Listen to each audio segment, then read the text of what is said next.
Hi everyone. So I am doing my weekly wrap up of the books that I read last week. So the first one is I read the Casanova by Swan. This is the third book in the Miles High Club. Now this one here I gave 4 stars, but there is a big but. I'm going to mention spoilers, so I'm going to put it like right down here. I'm going to mention spoilers, and when I'm not mentioning spoilers anymore, then you can unmute me if you want to mute me, that type of thing. But I need to talk about this book. I need to talk about this book. So we have the characters of Kate and Elliot. So, like I said, I gave this book 4 stars, but I have a gripe with the author.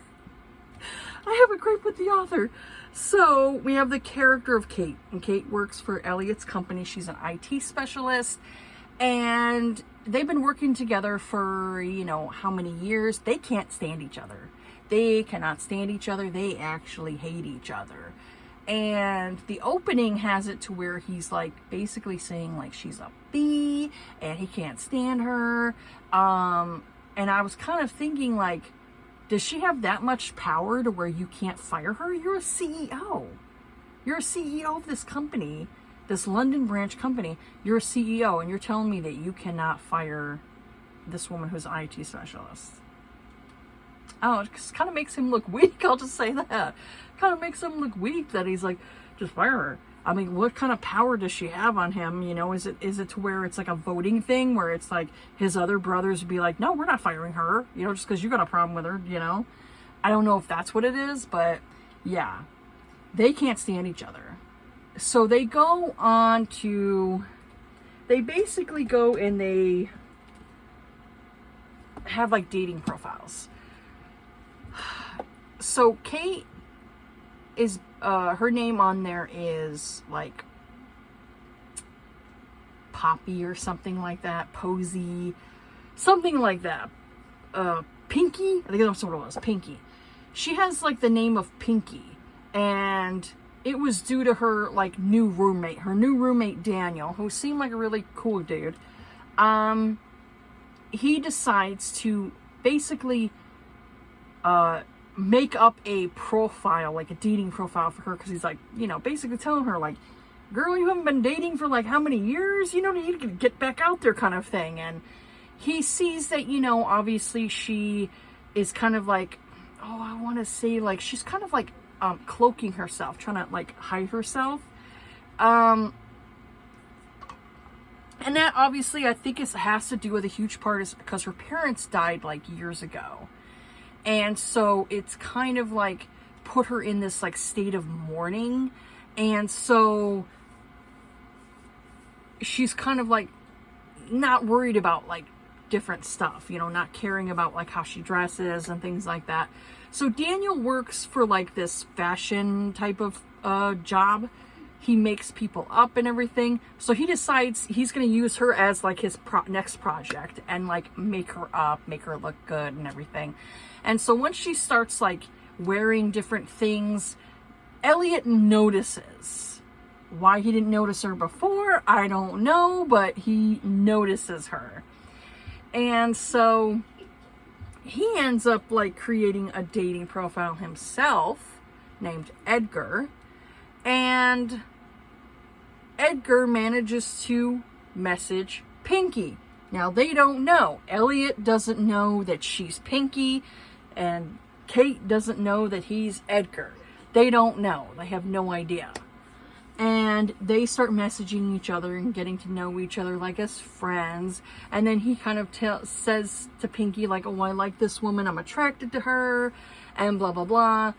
Meanwhile, she ends up finding out throughout the book that Edgar is Elliot. But she doesn't tell him. She doesn't say, I'm Pinky. Hey, guess what, fucker? I'm Pinky, Nothing. She doesn't say that. So the book progresses. Elliot starts to like pursue Kate because, he's starting to get attracted to her. And So it's kind of like a typical T.L. Swan kind of book where she has this type of formula where it's like, oh, they, you know, things kind of like progress, and then there's some drama that kind of goes on. So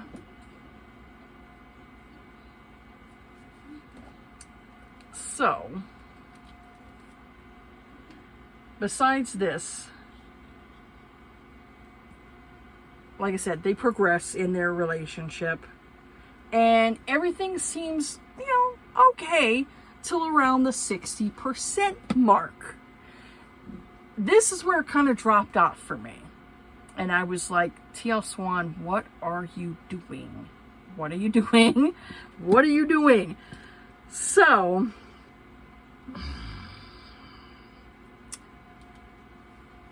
Elliot, for years, has been looking for this painter. He knows it's a woman, he knows her name, and he's been searching for her for years. I'm kind of like, maybe you should have hired a different private investigator, because it took that private investigator all of these years just to find this person. Okay, yeah, okay. So him and Kate are happy, and then Elliot gets a call from the investigator saying, oh, I found the woman.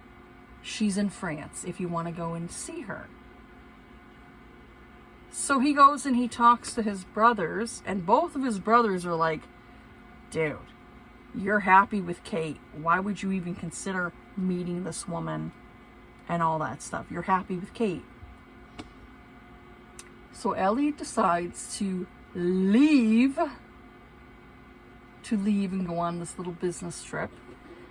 And Kate knows where he's going because Edgar Elliot told her. You know, told her where he was going, and like, oh, I need to see if there's a connection between me and this painter. And I'm just like, are you kidding me? You're happy with this woman, and yet you want to see if it's fate that you have. So I was like, no, don't do it, man. Don't do it. So what does he do? He leaves. And Kate's heartbroken. Understandable. She doesn't hear from him for a week. She doesn't hear from him. So he comes back, and he's all like, you know, they're messaging each other. And then they're messaging each other on the dating app as Edgar and Pinky? I'm forgetting her name. And so he's basically tells her in a message, oh, I know it's you, Kate. And I'm just like, I was like, how did he know this? So supposedly, one night when they first were, you know, not even a thing yet, she has endometriosis. So she ended up taking this drug that obviously didn't work for her. It was too powerful. It kind of knocked her on her butt. Literally knocked her on her butt. So, Elliot, who's been kind of spying on her, you know, through his cameras and all that stuff, I was kind of like, dude, you're a little bit of an invasion of privacy you're doing there. So he's checking up on her, and he sees her in her office basically down on the ground, and he's like, what's going on? So supposedly during that time when she was not all air in her head, she told him she was Pinky, or that she was on this dating site and all that stuff, you know, and he figured it out. So I was kind of like, how come the reader wasn't told this? I was not told this. This is supposed to be like, oh, it's a shock kind of thing. And I was like, this is stupid. So he goes and, you know, they start talking after he got back from France. And he's basically telling her like, oh, I don't like her. We had no connection. I love you. So he's kind of like begging her, you know, to like be with him.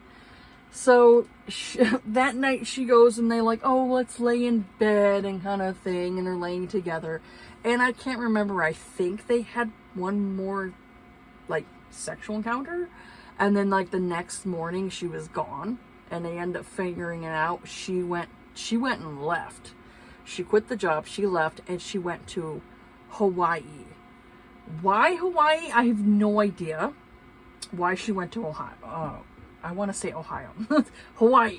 Why she went to Hawaii. No idea. And he goes and he knows where she is, but he decides that he's going to go and write her letters.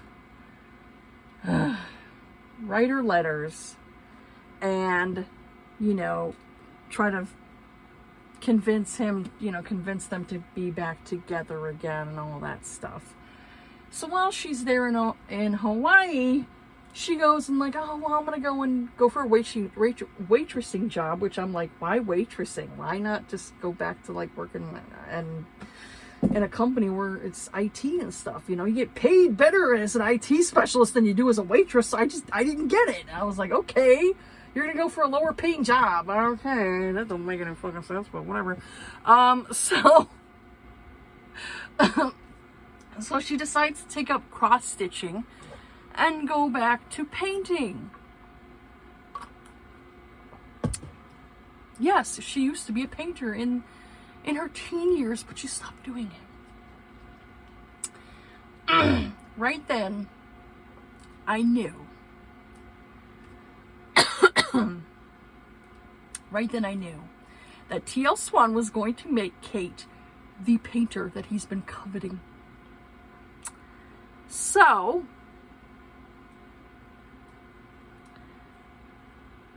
he ends up doing some investigating, ends up talking to Kate's brother, and figures out that Kate is the original painter.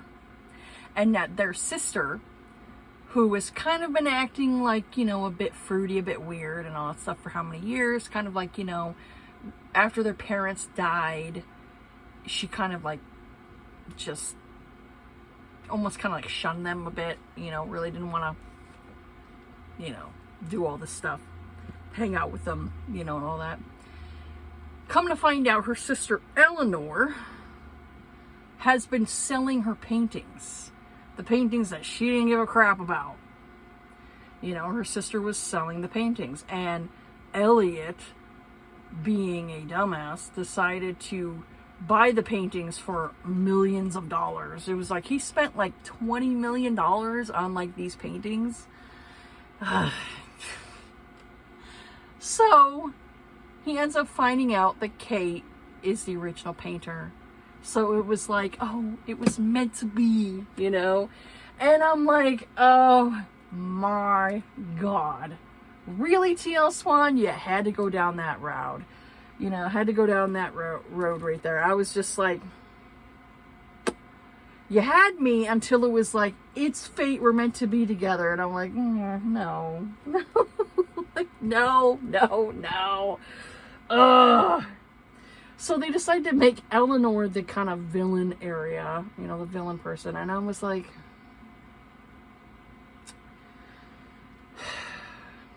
it's bad enough, you know, you have like two women not liking each other, you know. Now you make her like the bad person in order to make, you know, this whole thing make sense, you know. Then you go and take a perfectly good character of Daniel, who's been a friend to her since he moved in with them. He's been friends with her. He told her Elliot is a scumbag. Elliot is not a good guy. He's a douche. I agreed with Daniel. Until T.L. Swan makes him a douche. She makes Daniel a douche. And I'm like, why? Why? Probably because she wants to make Elliot seem like a good guy. And I'm like, okay. Yeah. So, Daniel, while, you know, before she goes and she leaves to, you know, I want to keep saying Ohio. It's not Ohio. Hawaii. Before she goes to Hawaii, and she, you know, she's all separated from Elliot and everything. Daniel one night goes into her room. He's not wearing a shirt. He's just wearing like boxer briefs. And he's all like cuddling up with her and is like, oh, I can make you feel good. You know, I can make you forget him. You know, let's just go and have sex and see where it goes. Make you forget Elliot. And I'm just like, why, T.L. Swan? Why did you do this to a perfectly good character? You made him a douchebag. You made this guy a douchebag. You know, there are people out there where you could be friends with somebody of the opposite sex and they don't want sex from you. You can have that. You can have that. So yeah, that there, I was like, I liked the book up until the 60% point, and that's why I gave it 4 stars. But that last part of the book, oh man, I was just so like raging, just so mad. I was like, why did you do that? It just, I was going to like, I'm like, okay, do I give it a 3 or 4? I decided on a 4, even though I could have just gave it a 3. Because there was problems at the end of that one. I was just like, oh, you were going up until it crashed and burned. So, the next book I'm going to talk about is The Devil and I by Kay Alastor. I ended up giving this 4 stars. I did give this 4 stars. So we have the characters of Raina and Lucas. So there is content warning, because this is a dark romance. There is a content warning in this for sexual assault, attempted suicide, torture, murder, submission in a kind of like a submissive to dominant relationship.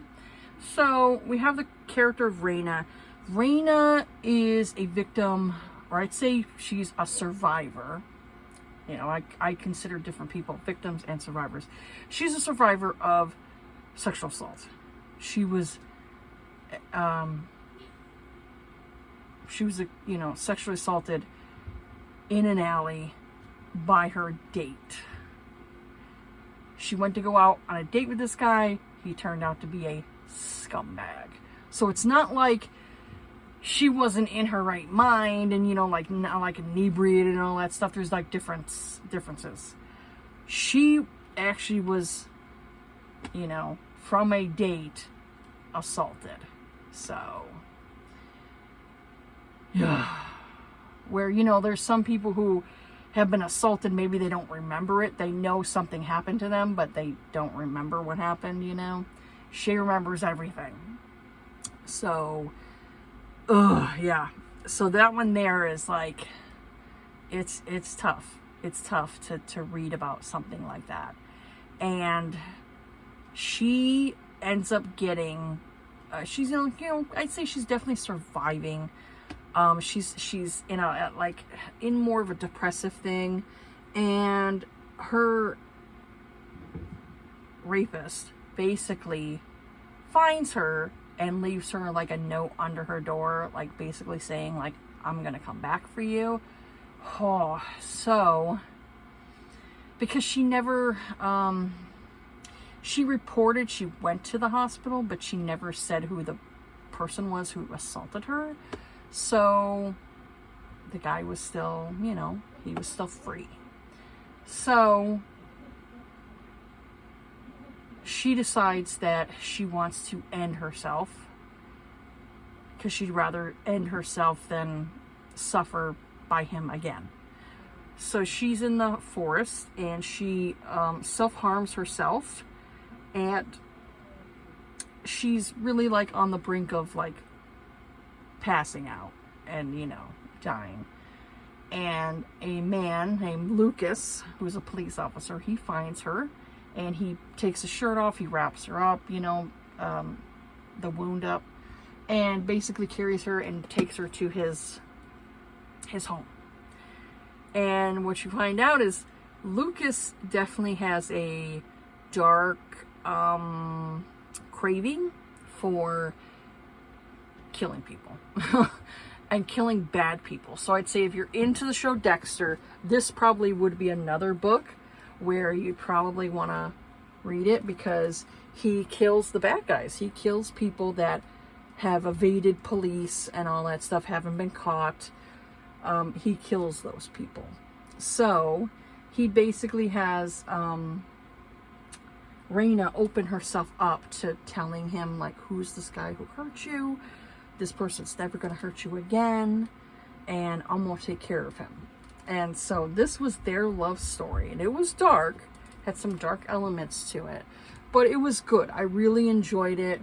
I'll just say, not that I didn't like what happened to the guy, because they, you know, the author wrote what Lucas did to the man.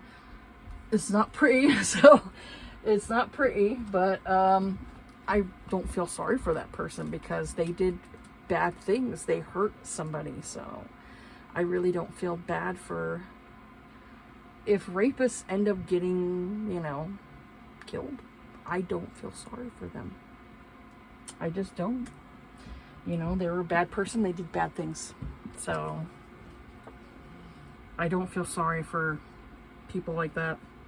But it was really good. I really enjoyed it, but it is a dark romance where, you know, he kind of like puts her in certain positions and places and things like that, and she likes that. You know, she likes that. He knows what turns her on, what gets her, you know, what gets her engine revving, you know, what gets her engine going. So he knows, you know, what he can do to kind of like, you know, push the limits without her feeling scared. So I did enjoy this one. I thought it was pretty good. I did enjoy that more than the Casanova. The Casanova, I was like, I had issues with that one a lot. Anyways, that's it for this video here. Have yourselves a good day. Take care of yourselves. Be kind to each other. Be safe out there. And I will see you all on the next video. All right. Bye.